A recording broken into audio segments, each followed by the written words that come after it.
And what we will do is we'll, zoom Emin up and we'll talk about his perspectives on Avalanche, as well as what the Indian market brings to the table. So thank you everybody for listening, and we'll get Emin put up.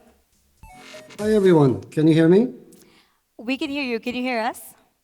Yes, perfectly. Hi, Devika. Hi, Emin. How are you? Let me move myself. Awesome. Awesome. Awesome. I'm doing very well. I would like to thank everybody for having me over virtually. I'm thrilled to be chatting with this audience. I would have loved to come and visit myself. It's been a decade since I was last in India. I was in Bangalore and Chennai about 10 years ago. Loved it. I was hoping to come into 2023. It was very difficult to make it to the second Indian blockchain week, but I do hope to come in the next year for sure. And I would like to thank everybody for coming by and chatting with us. Well, we're excited to have you come in 2024, and I think we'll keep you to that promise. Sounds good. So, I mean, I just wanted to jump in and ask you about your journey into blockchain. So, as many Sure. people here know, you were an associate professor at Cornell for a long time. Firstly, Yes. what drew you to academia, and that too computer science, and what drew you to the US all the way from Istanbul? Oh, that's easy actually. So I grew up in Turkey in the 80s and the late 70s, early 80s, and that was a time when things just did not work. So from an engineering perspective, I wasn't an engineer, I was just a kid. But you would go to places, you would go to the bank, and the bank would say, the system is down, come back tomorrow. You would go to the airport, and all the displays would be off, and they were blue screening, or actually it was prior to blue screens, but the systems would be down. And in general, like things just didn't work. When you close the windows, even the windows didn't completely latch together. It was only when I got a little bit older, and it's very much like when I was growing up, the educational system was very much like the Indian system. You had to take a very big exam to place into a good middle school and high school. So I got into an American school. And it was only there that I saw how technology could work so seamlessly. So it was preordained for me that I would continue my studies in the US, that I would try to learn more about this new thing that was coming by, and computers were just becoming a thing then, and I saw their promise. I saw what one could do. My father he was actually doing a lot of computations at the time, a lot of manual tallying up of numbers, shares, distributions, etc. So I felt like if I mastered computers, I could help him. So I decided to study this material, and I thought, of course, I need to go to a school in the US. I worked fairly hard in high school. I managed to get a full scholarship to Princeton University, and I managed to do my undergraduate there, which then got me so excited that I thought, hey, I need to learn some more. I'd like to continue my studies, but I can't afford it. So what do I do? Well, why don't I just enroll in a PhD program? And, along the way to a PhD, they give you a master's for free. So maybe I'll collect my master's and then get a free master's. Of course, I didn't realize at the time that it just pulls you in. Academia is amazing. They give you all these really hard problems. And if you enjoy solving them, it's just a wonderful life. So I found myself drawn to academia. I got my PhD and went to Cornell University. I was a professor there for about 19, 20 years, for about 2 decades. Wow. And more than just being a professor, you were also the director of their Center and Institute for Cryptography and Smart Contracts. So, what drew you from studying operating systems and doing that for 19 to 20 years to studying cryptography, studying cryptocurrencies, and really thinking about what is blockchain, what are the consensus mechanisms? Sure. So back when I was doing this, the word blockchain had not been invented yet. So I have the distinction of working on a system called Karma. We started the work in 2002. We published the paper. Anyone can check what I'm about to say. We published the paper in 2003, and it outlined a mechanism for doing proof of work. but it wasn't a blockchain. So when Satoshi came, he had actually one-upped what I had come up with. But I was already there about 6 years before Satoshi, working on the system called Karma, doing proof of work. And the reason why I started looking into this was because I was always drawn to peer-to-peer systems. I was always drawn to self-organizing systems, large computer systems that self-governed, self-corrected, dealt with some perhaps bad behavior internally to uphold a very strong performance guarantee. So that was always my big go-to, and I thought that the peer-to-peer revolution that was taking place then, we were exploring in academia how to build these large-scale Byzantine fault-tolerant systems that needed it. Back then, I think some of the audience might remember this. There were file sharing systems, and everybody wanted to download files. Nobody wanted to upload files.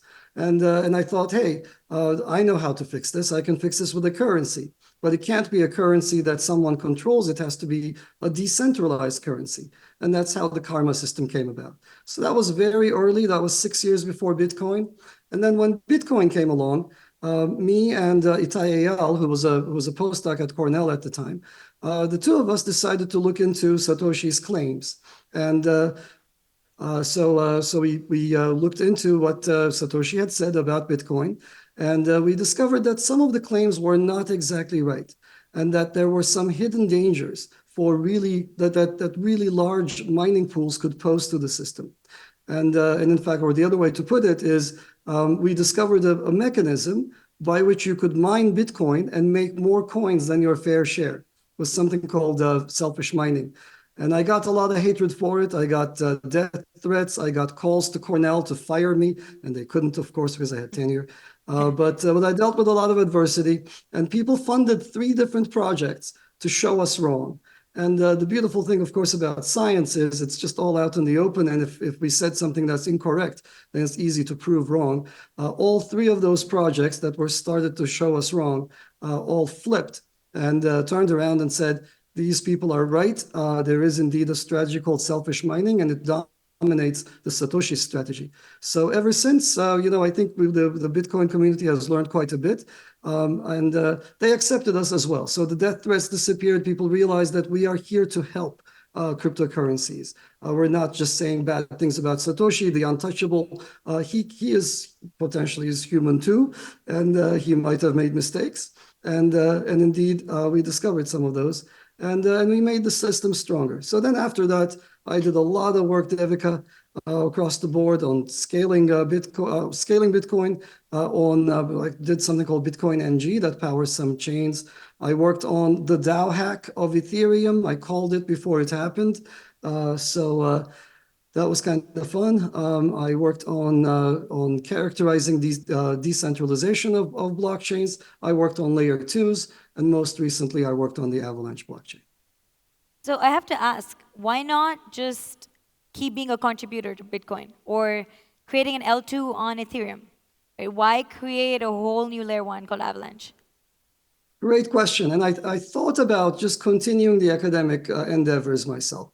And it would have been okay. It would have been fun, actually. But the Avalanche breakthrough is so fundamental. It's so big and so important in the history of distributed systems that I didn't want to see it fall into the hands of people that I wasn't sure were going to be able to carry it to completion. So the crypto space has a lot of people. It has a lot of people who make noise and doesn't necessarily have enough people who really deliver. And Avalanche is so big. It's the 3rd biggest thing that ever happened to consensus protocols. Bitcoin was one of them. Classical consensus protocols of the kind that they teach you in graduate school in computer science is one of them. And Avalanche is the 3rd way of solving this fundamental problem of coordination in distributed systems called consensus.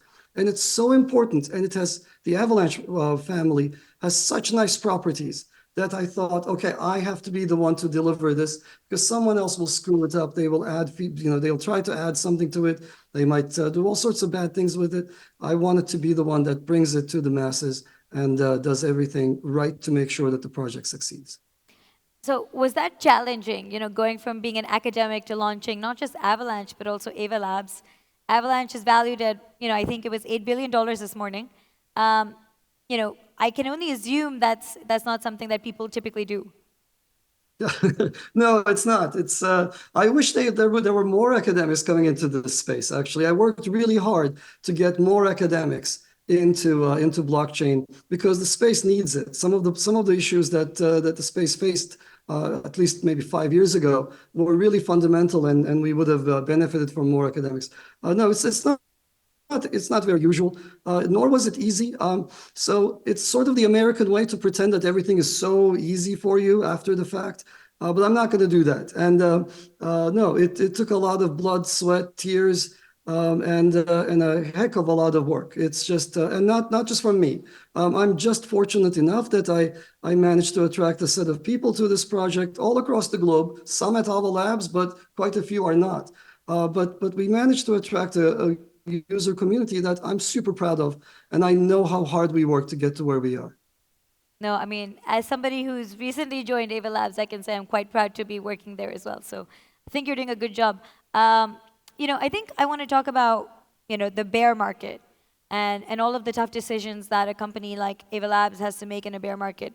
When you're thinking about resource allocation, when you're thinking about what direction to build in, are we building a hyper SDK? Are we building subnets? Are we building side chains? Like, there's a lot of decisions that need to be made, especially in a resource constrained world. Was that challenging for you, and how did you make those decisions?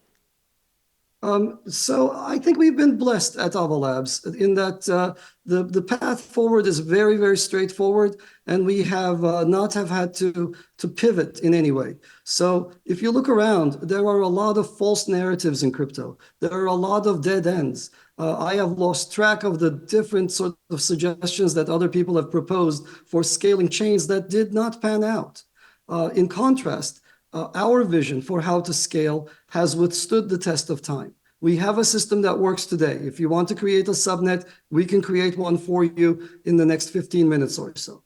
And if you don't like the existing subnets, we can always create another one in that we can horizontally scale and achieve infinite transactions per second. I don't have to work to try to fit everything onto a single chain. So that architecture has withstood the test of time, and that's something that I don't think anybody else can say. So maybe Cosmos folks can say that because it's somewhat similar, and maybe Polkadot folks can say something like that. It's in that they are somewhat similar.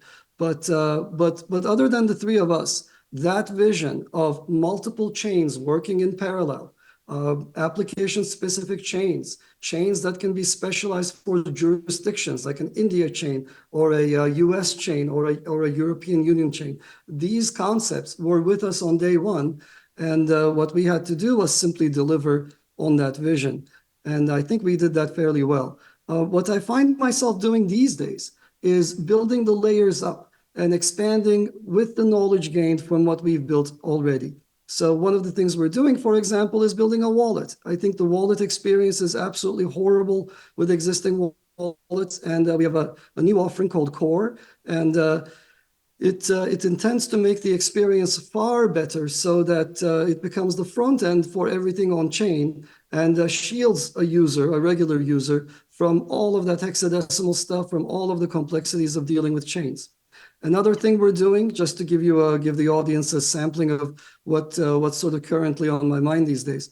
Another thing that I built this summer was something kind of exciting. It was an AI-powered chain.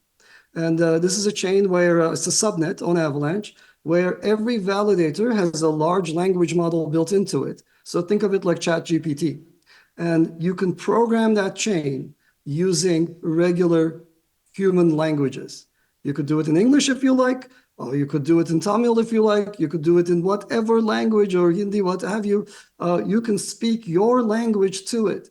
And the goal, and you can say complicated things. You can say things that you couldn't write on a check. So I could say, I hereby give Devika $5,000 for her movie, assuming that she can raise the 5 million required to make the movie. Otherwise, I want my money back.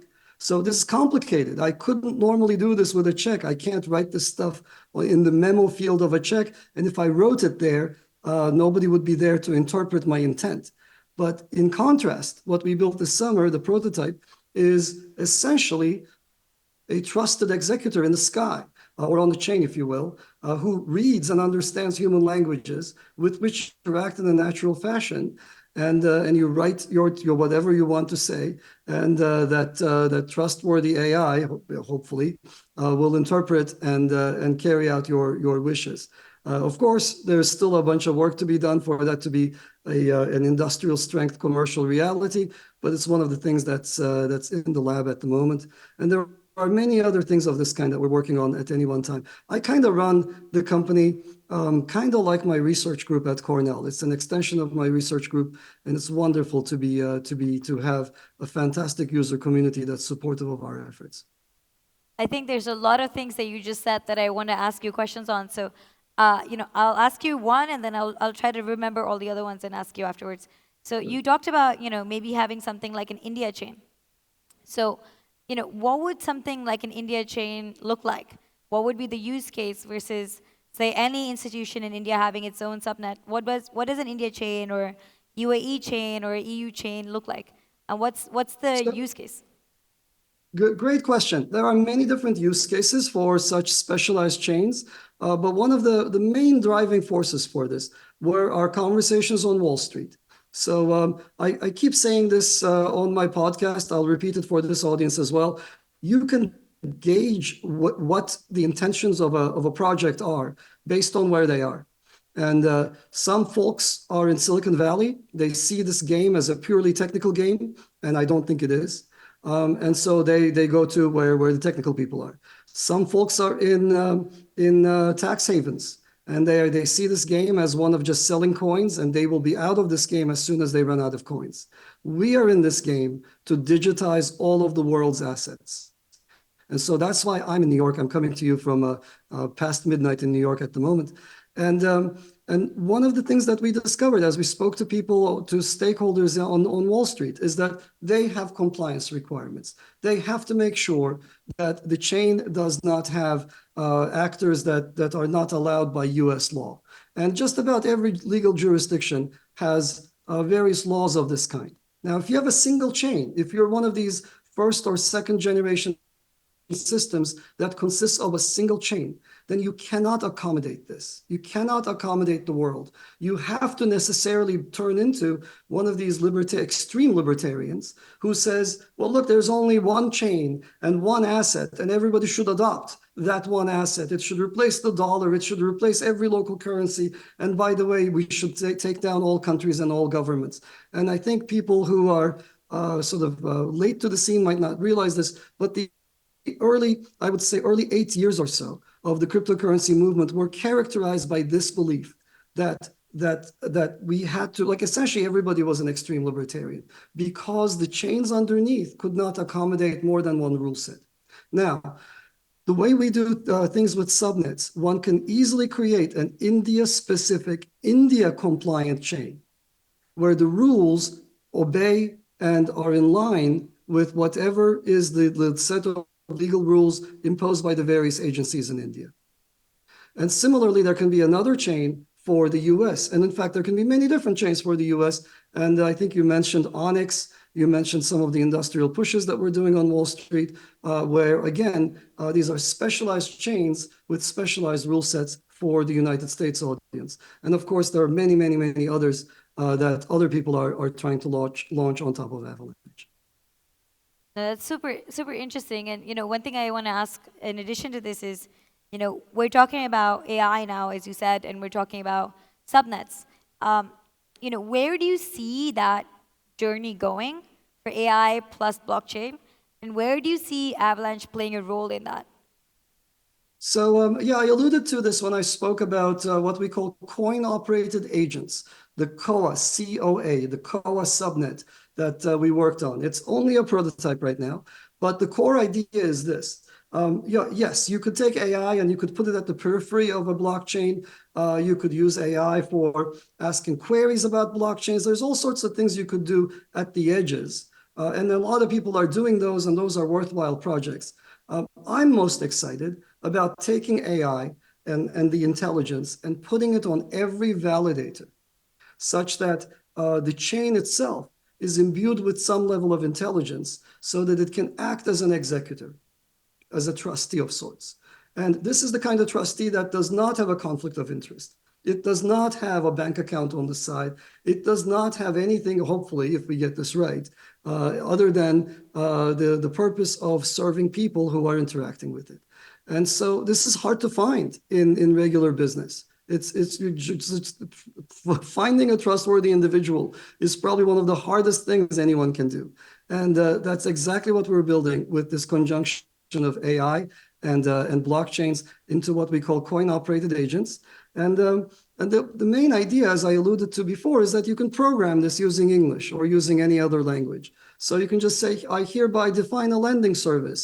And instead of writing Solidity and going into all of that complication of trying to write something like Banki or Aave, you just specify what you want in English. And so this is a really fascinating way to onboard people towards smart contract programming without having to learn programming. You don't have to be a computer scientist. And I think that if we're going to onboard the next billion people, the only way we're going to be able to do this is by making blockchains accessible to them. And this is one of the main ways I see blockchains becoming accessible is allowing people to interact with them as if they are agents, as if they are people. No, I mean, I think that's fascinating, and it's super exciting for me specifically as a non-coder. I've always been interested in this space. I've always been interested in how the smart contracts work, but personally, I'm not able to actually code any. So, I'm excited to have a Chat GPT meets blockchain, at least down the line, that's accessible to somebody like me as well. I do want to shift gears a bit for a second and ask you, for the audience here, they might not be very familiar with Avalanche. Um, it might be a new name for them, and it might be a new technology for them. So, when we think about Avalanche and when we think about the Avalanche subnets, how would you say they compare to the other products out there? So you kind of mentioned Polkadot and Cosmos specifically. How would you think about Cosmos and Polkadot and Avalanche? Where does one do something, where do we do something better, and where do the other chains do things that better than we do? So let me try to set the stage. And I think there are some really concrete differences that I want to touch upon. And there are some sort of more abstract, a little bit more metaphysical differences. So on the concrete side, Avalanche is unique in its use of the world's fastest consensus protocol. The Avalanche family of consensus protocols is far faster and far more scalable than anything else that came before them. And the reason for this is quite simple. Everybody else is either using proof of work, which is limited in what it can do, or they're using a classical consensus protocol. And classical consensus protocols work kind of like a Senate, or kind of like a parliament. You have some number of MPs, and they are signing, or senators, and they're signing bills. And you want to make sure, as a senator, you want to make sure that there is enough of a threshold of signatures behind a bill before you consider that a legitimate bill. That's how they work. But to do that, what they require is for every MP or every senator or every validator in this case to communicate with every other validator. And that requires a lot of communication. So that's the big drawback with proof of stake protocols from other chains. Avalanche is unique in that it doesn't require all-to-all communication. The consensus protocol works not by me talking to everybody else who's a validator in the system, but by talking to a small set of people who talk to another small set of people who talk to a slightly bigger set of people, and so on, such that I have assurance that enough people have signed on without me having to talk to everybody else. That's sort of the rough intuition behind what makes Avalanche so fast. So that's one. And every single validator participates in every single decision on Avalanche. It does not compromise decentralization. It is the most decentralized consensus protocol I'm aware of. It can scale to millions of direct participants in every decision. So these are not things that anyone else can say. This is unique to Avalanche. Now, second big difference is architectural. And you alluded to this, I think, right before I stepped in. But the Avalanche architecture is different. So we used to have just Bitcoin, and Bitcoin was one asset, one chain. After that came Ethereum, and Ethereum is multiple assets, one chain. Avalanche is a third generation protocol. It is multiple assets, multiple chains. So you can create these subnets that are specific to use cases. And we talked about why you might want this. You might want it because of compliance reasons, but there are other reasons as well. You might want it because you want to run your chain super fast with really beefy hardware. You might want it because you want to run a specialized chain for IoT use cases. So what have you? It's whatever you might want to do that's specific to your application, you can with Avalanche. And now finally, to come to your particular use case, we differ from Cosmos and we differ from Polkadot in a couple of ways. We differ from Polkadot fairly fundamentally. Polkadot believes in something called shared security, and they are trying to make sure that the validator set for all chains is identical, in essence. And that requirement for them means that they cannot scale beyond about 100 parachains or so. And that's why they have to auction these parachains. That's why people are paying a lot of money for them, et cetera, because they're limited in how many parachains they can support. That's at least my understanding of Polkadot last time I looked at it. And Cosmos, it's actually fairly similar to us. It's a lovely system. I like Polkadot as well. I mean, Polkadot is doing a lot of things right, but I don't believe in that shared security belief. On the Cosmos front, I think one of the big differences is that they are relying on a hub for all communication. So in a decentralized system, they have what I would consider a decentralized bottleneck. So if I and you are on different subnets, we go through the hub for our communication. Whereas with Avalanche and Warp messaging, it's kind of like the early days of the internet. Every subnet is kind of like a local area network. And so you create it, and it's yours, and it runs by your rules, etc. And when it makes sense for you, you can connect it to someone else. And that connection can happen without a third party. You don't have to go through a hub. You don't have to go through any kind of a centralized bottleneck. And you don't have to give up your privacy in doing so as well. So I think we have, in general, a couple of things. So this is taking us now to a metaphysical level, if you will. I think one of the distinguishing characteristics of Avalanche that I'm very proud of is that we strive to bring, as a community, we bring the best of distributed systems technology to blockchains. I don't know how many other people can say this. We are at the forefront. So our chain ticks along, doesn't go backwards. It's incredibly reliable, and we're very proud of what we built. And it, in fact, has advanced science in a very fundamental way. Further, we do everything using the sort of the lowest level abstractions possible. We give you all the tools without additional accoutrements. So people ask me all sorts of questions of like, how do you compare this particular L2 to Avalanche? How do you compare the L2 approach to Avalanche? And it's kind of like comparing Gothic architecture to, let's say, concrete or bricks. You can do Gothic with concrete or bricks. It doesn't compare. Like those two things are not at the same level of abstraction. So the layer 2 approach to life, it's one way of building things. And you could do that with Avalanche subnets, but there are other things you could do with Avalanche subnets because they are such a low-level primitive that are so flexible and so customizable. No, I love that. I love the analogy between, with blockchain and concrete versus Gothic architecture. So, I think if I were not already sold on Ava Labs, I definitely would be after this. But we have you for only about a minute and a half more, and I want to ask you quickly, why India? Why is Avalanche interested in building in India and building for India? Well, that's an easy question. I think when I was chatting with some of the agencies in India, I think I got asked that question as well, and I think the answer is incredibly straightforward. India has a very, very strong audience, a very strong population that's tech savvy, highly educated in tech, and tech adoptive. So there aren't that many places in the world that have those features combined. I've traveled quite a bit, and I'm not going to name names, but there are some places that are flush with cash, and they seem to be resting on their laurels. they seem not to have that dynamicism that you find in India. I've been to a bunch of other places that are really well established, with huge economies perhaps, but they built those economies based on perhaps finance and not necessarily tech.